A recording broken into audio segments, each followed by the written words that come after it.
നമുക്കിന്നൊരു സദ്യ special cabbage തോരൻ ഉണ്ടാക്കിയാലോ? അപ്പോൾ welcome to Adish gallery. Channel subscribe ചെയ്യാത്തവരുണ്ടെങ്കിൽ സബ്സ്ക്രൈബ് ചെയ്യുക, സപ്പോർട്ട് ചെയ്യുക. ഇതിനായി ഞാനൊരു ക്യാബേജ് നല്ലോണം ചെറുതായി ഒന്ന് അരിഞ്ഞെടുത്തിട്ടുണ്ട്. കഴുകിയെല്ലാം വെച്ചിരിക്കുവാണ്.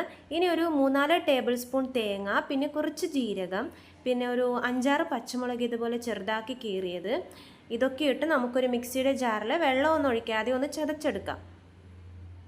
ഇതുപോലെ ഒന്ന് നല്ലോണം ചതഞ്ഞ് വരുമ്പോഴേക്കും നമുക്കൊരു പാനിൽ കുറച്ച് ആവശ്യത്തിന് എണ്ണയൊക്കെ ഒഴിച്ച്, എണ്ണയും ചൂടാകുമ്പോൾ കടുകും പൊട്ടിച്ച് നമുക്ക് നമ്മുടെ ക്യാബേജ് ഇട്ട് കൊടുക്കാം.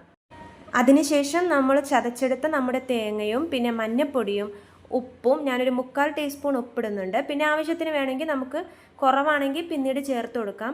എല്ലാം നല്ലോണം മിക്സ് ചെയ്തതിന് ശേഷം ഇതൊന്ന് അടച്ചു വെച്ച് ചെറിയ തീയിൽ നമുക്ക് വേവിച്ചെടുക്കാം. 5 മിനിറ്റ് കൂടുമ്പോൾ നമുക്ക് ഈ മൂടി ഒന്ന് തുറന്ന് പയ്യെ ഒന്ന് ഇളക്കിയും കൊടുക്കണം.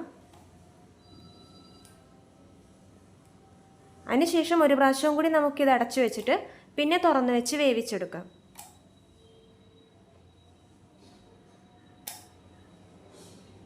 വളരെ എളുപ്പം തയ്യാറാക്കാൻ പറ്റിയ ഒരു റെസിപ്പിയാണ് നമ്മുടെ സദ്യ സ്പെഷ്യൽ ക്യാബേജിൻ്റെ അതേ ടേസ്റ്റാണ്. എല്ലാവരും തയ്യാറാക്കി നോക്കണം.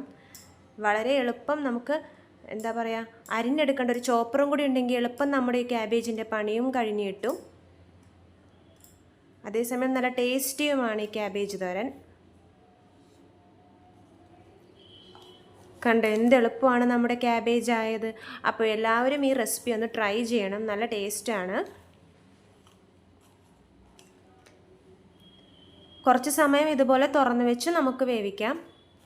അപ്പോൾ അതിൻ്റെ ജലാംശമൊക്കെ പോയി നല്ല പെർഫെക്റ്റ് ആയിട്ട് വരും.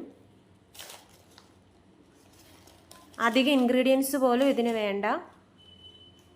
അപ്പോൾ വീഡിയോ ഇഷ്ടപ്പെട്ടെങ്കിൽ എല്ലാവരും ഞങ്ങളുടെ ചാനൽ സബ്സ്ക്രൈബ് ചെയ്യുക. എല്ലാവർക്കും നന്ദി.